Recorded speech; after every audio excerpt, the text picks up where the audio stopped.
کرتے تھے صحابہ کے مرد اور عورتیں کتنی بہادر ہوا کرتے تھے. ایک صحابی جن کا واقعہ میں بہت سناتا ہوں اور مجھے تو اس سے بہت ہی فائدہ پہنچتا، بہت فائدہ پہنچتا. یاد کرتے ہی ایک کرنٹ اپنے اندر دوڑتا ہوا محسوس کرتا ہوں. مزدور پیشہ غریب صحابی، مزدوروں کے ساتھ ایسا سال میں کئی بار پیش آتا ہے کہ انہیں کوئی کام ہی نہیں ملتا. دن بھر کھڑے انتظار کرتے رہتے ہیں، کوئی لے ہی نہیں جاتا کام کرانے کے لیے. اسی طرح ان صحابی کے ساتھ پیش آیا. دن بھر کام تلاش کرتے رہے، کوئی کام نہیں ملا. بیچارے شام کو گھر واپس آ گئے. آئے تو تھکے ہوئے تھے، بھوکے تھے. اپنی اہلیہ سے کہا کہ بھئی اب بہت بھوک لگی ہے، کچھ کھانا کھلا دو. تو بیوی نے کہا کہ میں تو آپ کو کل ہی بتا چکی تھی کہ گھر میں تو ایک دانہ بھی نہیں بچا. میں انتظار میں تھی کہ آج آپ جا رہے ہیں، کچھ کما کے لائیں گے تو پھر انشاءاللہ پکاؤں گی، آپ بھی کھائیں گے، میں بھی کھاؤں گی. گھر میں تو کچھ ہے ہی نہیں. اب یہ سنا تو ظاہر ہے کہ ان کے اوپر ایک صدمے کا اثر ہوا کہ اب کیا ہوگا. چلو میں تو برداشت کر لوں گا، مرد ہوں. یہ بیچاری صبح سے کچھ نہیں کھایا، اب یہ بھوکی رات بھی سو جائے گی میری بیوی، اب کیا ہوگا. مرد شرمندہ ہو جاتا ہے. جو شریف مرد ہوتا ہے وہ اپنی بیوی کے سامنے ایسے وقت میں بڑا شرمندہ ہوتا ہے اور سوچنے لگتا ہے کہ کہیں میں اپنی بیوی کے حق کی ادائیگی میں کوتاہی تو نہیں کر رہا ہوں. اپنی بھوک کے بجائے اس کو آخرت کی فکر ستانے لگتی کہ کہیں مجھے کوئی سزا نہ ملے آخرت میں. بیوی نے اپنے شوہر کو سوچ میں غرق دیکھا تو بیوی نے کہا کہ آپ کیا سوچنے لگے؟ نہیں کچھ بھائی کوئی بات. کیا سنیے میری بات سنیے. بیوی کہہ رہی ہے کہ دیکھیے روزانہ ہم لوگ کھا پی کر اپنی مرضی کے مطابق پیٹ بھر کے سوتے تھے. آج ایسا لگتا ہے کہ اللہ کی مرضی یہ ہے کہ ہم بھوکے سو جائیں، اور اللہ کی مرضی کے سامنے خوشی خوشی سر جھکا دینا، اسی کا نام تو ایمان ہے. تو آپ فکر نہ کریں، اللہ کی مرضی ہے، ہم دل سے راضی ہیں، بالکل دل سے راضی. شوہر کو بڑا اطمینان ہوا ہوگا، بڑی تسلی ہوئی بیوی کی زبان سے یہ بات سن کر. سو گئے دونوں بھوکے. اگلی صبح کو پھر کام کی تلاش میں نکلے صحابی، اور پھر عورت بیوی نے کیا کہ سنت کے مطابق روز مرہ کے معمول کے مطابق دروازے تک چھوڑنے کے لیے آئیں وہ، اور فی امان اللہ کہتے ہوئے اور مسکراتے ہوئے رخصت کیا. اسلام نے یہ طریقہ سکھایا ہے. جب بھی صبح کو، شام کو، دوپہر کو مرد کام کے لیے نکلے، وہ باپ ہو یا بیٹا ہو یا بھائی ہو یا شوہر ہو، گھر کی عورت کو چاہیے کہ وہ پردے کا خیال کرتے ہوئے دروازے تک چھوڑنے آئے اور فی امان اللہ کہتے ہوئے اور دعا اور مسکراتے ہوئے رخصت کرے. کیا خوبصورت اسلامی تہذیب ہے کہ دیکھو انسان کا جو پرفارمنس ہوتا ہے، جو کام کرنے جا رہا ہے، وہ کام کی جو کوالٹی ہوگی اور کوانٹٹی ہوگی وہ اس کے موڈ کے حساب سے ہوگی. سمجھ رہے ہو یا میں غلط جگہ یہ سب باتیں بیان کر رہا ہوں؟ یہاں میں حضرت نوح کی کشتی کے بارے میں بیان کروں، اصحاب کہف کے کتے کے بارے میں بیان کروں؟ ہمارے بیانوں کے یہی موضوعات ہیں آج کل. کام جو ہوتا ہے انسان کا، کوئی بھی کام، دکان پر ہو، آفس میں ہو، کھیت میں ہو، انسان کا موڈ اچھا ہوگا تو کام کی کوالٹی اچھی ہو. جس دن آپ کی بیوی کا موڈ خراب ہوگا، یا نمک کم ہوگا یا تیز ہوگا، پہلا لقمہ لیتے ہی سمجھ لیجئے کہ بیگم صاحبہ ناراض ہے. جس دن درزی نے آپ کا کرتا الٹا سیدھا، ایک آستین لمبی دوسری آستین چھوٹی سی کر دے دی، سمجھ جائیے اس دن درزی کی اپنی بیوی سے لڑائی ہوئی۔ یہ بڑا زبردست نفسیاتی نقطہ ہے کہ انسان کام پر جائے، خوش ہو، فریش ہو، ہنستا مسکراتا، اس کا کام بہت اچھا ہو۔ اب اللہ کے رسول نے کیا آسان ترکیبیں موڈ کو فریش کرنے کی، موڈ کو تر و تازہ اور خوش و خرم کرنے کی، کیا خوبصورت فطری نیچرل آسان طریقے سکھا دی کہ بیوی سے کہا کہ مسکراتے ہوئے رخصت کرو۔ بیوی کی مسکراہٹ سے ایک شوہر کے اندر جو اسٹرینگتھ آتی ہے، جو طاقت آتی ہے، جو حوصلہ آتا ہے، وہ دنیا میں کسی چیز سے نہیں ہے۔ اور اسی طرح بیوی کے پھولے ہوئے منہ سے، اب بیوی کی صلواتوں سے، جن کا کافی تجربہ آپ کو ہوگا، جتنا موڈ خراب ہوتا ہے، خدا کی پناہ جتنے ایکسیڈنٹ ہوتے ہیں، اکثر ایکسیڈنٹ جو ہوتے ہیں وہ انہی لوگوں کے ذریعے ہوتے ہیں جو لڑکے نکلے ہوتے ہیں۔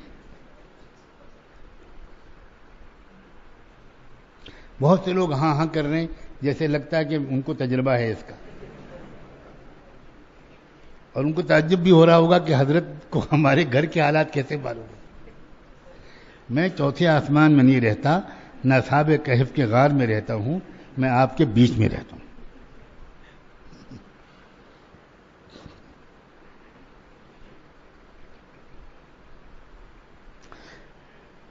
جاپان دنیا میں انڈسٹری میں بہت آگے ہے۔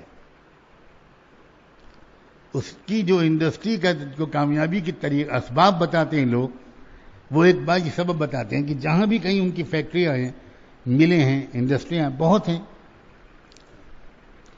وہاں انہوں نے ایک انتظام کیا ہے کہ فیکٹری کے اندر داخل ہونے سے پہلے 2-4 کلومیٹر کا ایک ایریا وہ گھیرتے ہیں، 2-3 کلومیٹر کا، بڑی فیکٹری ہو تو زیادہ، اور اس میں بہت خوبصورت قسم کی سینریاں، بہترین پھول، خوشبودار پھول، چہچہاتے پرندے، بہت عمدہ منظر سے انسان گزرتا ہوا جاتا ہے۔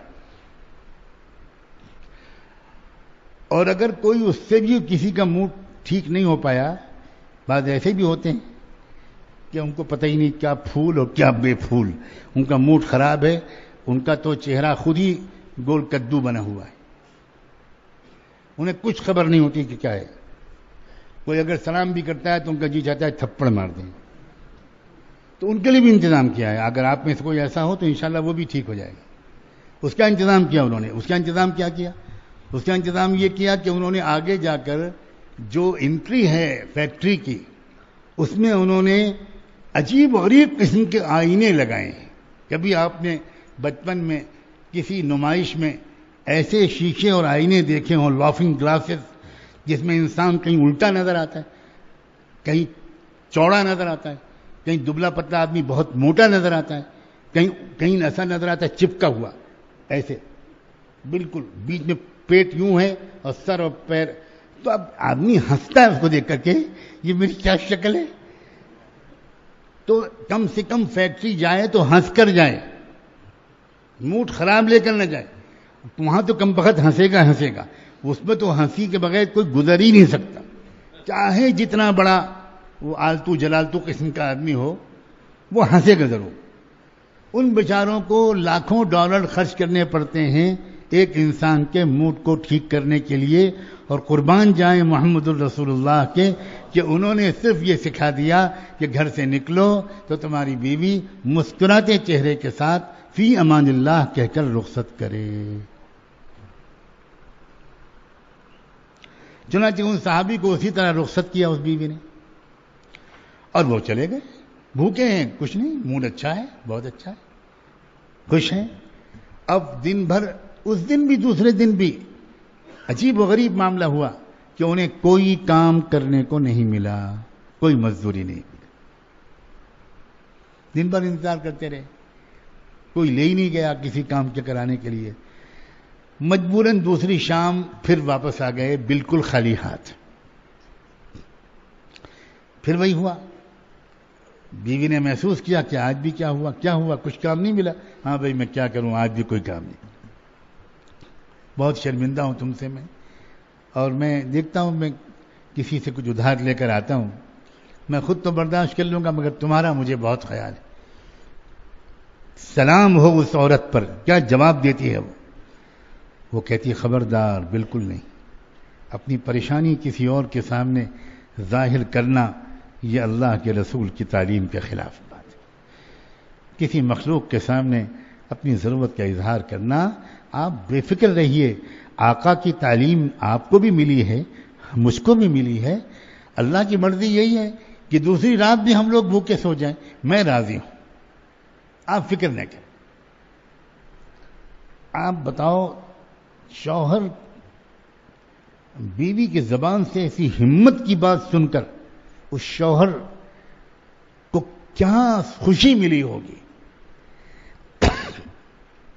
یعنی وہ اپنے بھوک کا غم, اپنی غربت کا غم بالکل بھول گیا ہوگا, یہ سوچ کر کہ اللہ آپ نے کروڑوں میں کوئی ایک بیوی مجھے عطا فرمائی ہے. کیا اخلاق ہیں اس کے, کیا وفا ہے اس کے اندر. یہ میری غربت کا کتنا ساتھ دینے والی عورت مجھ کو ملی ہے. یہ احساسات یاد رکھنا, انسان کے پریشانی دراصل اس کے احساسات کا نام ہے. اگر ٹھیک پریشانی کے عالم میں اس کے دل اور نفسیات کو مثبت سوچ مل جائے تو اسی پریشانی کے عالم میں وہ انجوائے کرنے لگتا ہے, لطف لینے لگتا ہے. یہ غم یا خوشی یا پریشانی یہ باہر کے حالات کا نام نہیں ہے, یہ اندر دل کی کیفیت کا نام ہے. ایک انسان دولت کے ڈھیر میں بیٹھ کر بھی پریشان ہو سکتا ہے اور ایک انسان 2 دن کے فاقے کے باوجود بھی خوش ہو سکتا ہے. یہ دل کی کیفیت کا نام ہے. چنانچہ شوہر کو تسلی ہوئی کہ بھئی تم اگر اتنی ہمت سے کام لیتی ہو تو میں بھی انشاءاللہ ساتھ دوں گا. چلو, اللہ سے کوئی ناراضگی نہیں, قسمت کا کوئی شکوہ نہیں, اللہ سے دعا مانگ کر آج بھی سوتے ہیں. عزیزو, یہ کہہ دینا میرے لیے کتنا آسان ہے اور سن لینا آپ کے لیے بھی کتنا آسان ہے. 2 دن کا فاقہ, ایک دانہ پیٹ میں نہیں گیا, کیا گزر رہی ہوگی. مگر جو میں کہہ رہا ہوں نا, ہمت کیا چیز ہے, حوصلہ کیا چیز ہے, اسی کو سمجھانا چاہ رہا ہوں. کون سے حالات ہیں جن کا مقابلہ انسان ہمت کے ساتھ ہنستے کھیلتے نہیں کر سکتا. ہمت کا معاملہ ہے.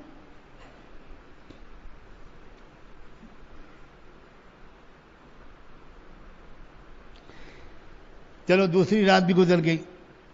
تیسری صبح کو پھر وہ صحابی نکلے, پھر وہ بیوی دروازے تک آئیں اور سنت کے مطابق مسکراتے ہوئے اور فی امان اللہ کہتے ہوئے رخصت کیا. پھر تیسرے دن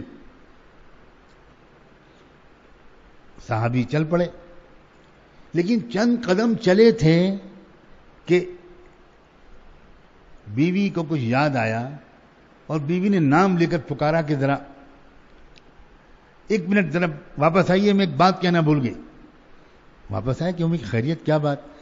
تو بیوی نے کہا کہ جلدی میں ایک بات کہنا چاہتی تھی, بھول گئی. دیکھیے 2 دن ہو چکے ہیں, آج تیسرا دن ہے. اللہ نہ کرے میں چونکہ آپ کے بارے میں جانتی ہوں آپ میں کتنا تقویٰ ہے, میں اچھی طرح جانتی ہوں, لیکن اپنے لیے تو آپ کوئی غلط کام نہیں کریں گے, مگر مجھ سے آپ کو جو محبت ہے, میرا آپ جتنا خیال رکھتے, اس کی وجہ سے مجھے تھوڑا سا ڈر لگ رہا ہے کہ آج بھی اگر اللہ نہ کرے آپ کو کوئی کام نہ ملا تو کہیں آپ میری محبت کی وجہ سے کوئی حرام لقمہ لانے کی نہ سوچیں. اللہ کے واسطے خالی ہاتھ آ جائیے گا, حرام لقمہ لے کر مت آئیے گا. اب بتاؤ, پوری دنیا کا شہنشاہ ہے ایسی بیوی کا شوہر کہ نہیں. یہ ہے بہادری, یہ ہے ہمت. ہمت کے بغیر تقویٰ نہیں پیدا ہو سکتا, ہمت کے بغیر پاک دامنی نہیں آ سکتی, ہمت کے بغیر آنکھوں کو نیچا کرنے کی عادت نہیں پڑ سکتی, ہمت کے بغیر بد نظری نہیں چھوٹ سکتی، ہمت کے بغیر ڈرگس کی عادت نہیں چھوٹ سکتی، ہمت کے بغیر نشے کی عادت نہیں چھوٹ سکتی. سب چیزوں کے دار و مدار ہمت پر ہے، اور ہمت کر لی انسان نے تو سب آسان. عجیب ہے انسان. اے انسان تو اپنے آپ کو پہچان. ہر ایک مومن کے دل کی ہے صدا مسلم پرست اللہ، نہ بدلا ہے نہ بدلے گا میرا مسلم پرست اللہ. ہر ایک مومن کے دل کی ہے صدا مسلم پرست اللہ، نہ بدلا